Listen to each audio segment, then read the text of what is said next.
प्यारे बच्चों, good morning. Class 12 science subject physics. Next chapter है आपका सरल परिपथ। तो सरल परिपथ में पहला टॉपिक है वैद्युत सेल।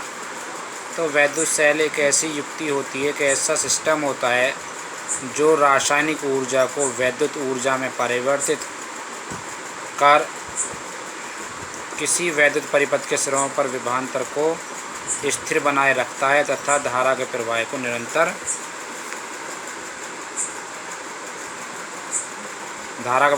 बनाए रखता है। इसे हम सेल कहते हैं। तो प्यारे बच्चों, सेल एक ऐसी युक्ति है जो रासायनिक ऊर्जा को विद्युत ऊर्जा में बदलती है। क्या कहलाती है? सेल कहलाती है। तो इसमें देखिए,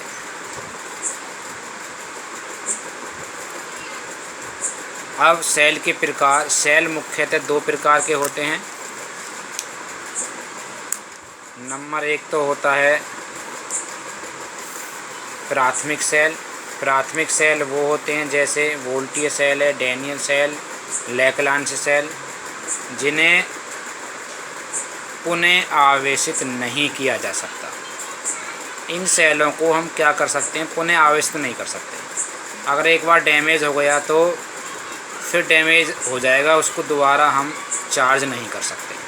तो ऐसे सेलों को प्राथमिक सेल कहे जाते हैं। इनके एग्जाम्पल हैं वोल्टीय सेल है, डैनियल सेल है, लैग्रांज सेल है। द्वितीय सेल या संचायक सेल कौन से होते हैं? ऐसे सेल जिन्हें डिस्चार्ज होने पर पुनः आवेशित किया जा सकता है, द्वितीयक सेल या संचायक सेल कहलाते हैं। एग्जाम्पल में हैं सीसा संचायक सेल, क्षारीय सेल आदि। अब है सेल का वैद्युत वाहक बल। सेल का विद्युत वाहक बल क्या होता है प्यारे बच्चों? सेल का विद्युत वाहक बल हम उसे कहते हैं जो सेल सहित पूरे परिपथ में प्रवाहित करने के लिए कार्य किया जाता है। तो इसकी डेफिनेशन क्या है? एकांक आवेश को सेल सहित पूरे परिपथ में प्रवाहित करने में दी गई ऊर्जा को सेल का विद्युत वाहक बल कहते हैं। इसे ई से प्रदर्शित करते हैं। यदि पूरे परिपथ में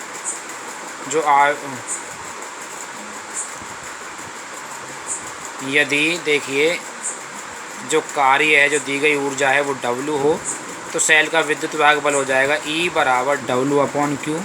इसका मात्रक जूल प्रति कूलम या फिर वोल्ट होता है। ये पेज नंबर 1 का काम कंप्लीट हुआ हमारा। अब इसके बाद दूसरे पेज पर देखिए, नेक्स्ट टॉपिक है सेल का आंतरिक प्रतिरोध। सेल का आंतरिक प्रतिरोध क्या होता है प्यारे बच्चों? सेल का आंतरिक प्रतिरोध हम कैसे कहते हैं? जैसे किसी हम चालक तार जो होता है वो धारा के मान में रुकावट उत्पन्न करता है, तो उसका प्रतिरोध R होता है। तो इसी प्रकार सेल का भी एक आंतरिक प्रतिरोध होता है। जो सेल में जो लिक्विड भरा होता है, जो तरल पदार्थ भरा होता है, वही सेल का आंतरिक प्रतिरोध का कार्य करता है। जो सेल में लिक्विड होता है उसे ही हम सेल का जो आंतरिक प्रतिरोध कहते हैं, वही सेल का आंतरिक प्रतिरोध कार्य करता है। इसे हम स्मॉल r से प्रदर्शित करते हैं। जिस प्रकार चालक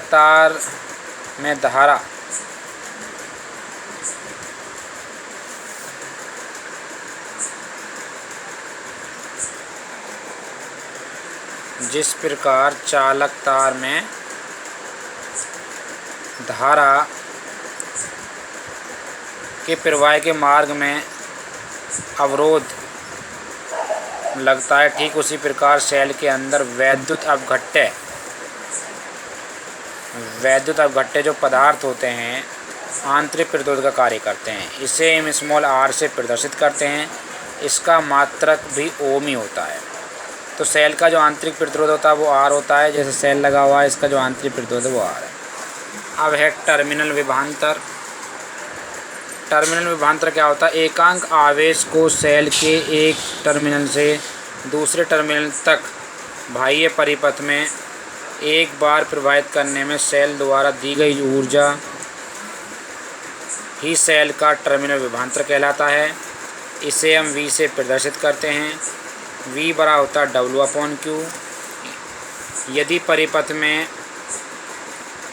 परिपथ का बाह्य प्रतिरोध R हो तब हम वैद्युत धारा I हो तब हम कह सकते हैं टर्मिनल विभवांतर V बराबर W/Q बराबर IR, क्योंकि V बराबर होता है IR। तो ये टर्मिनल विभवांतर है। तो ये वीडियो मेरी यहीं पर फिनिश हो तो ये धन्यवाद।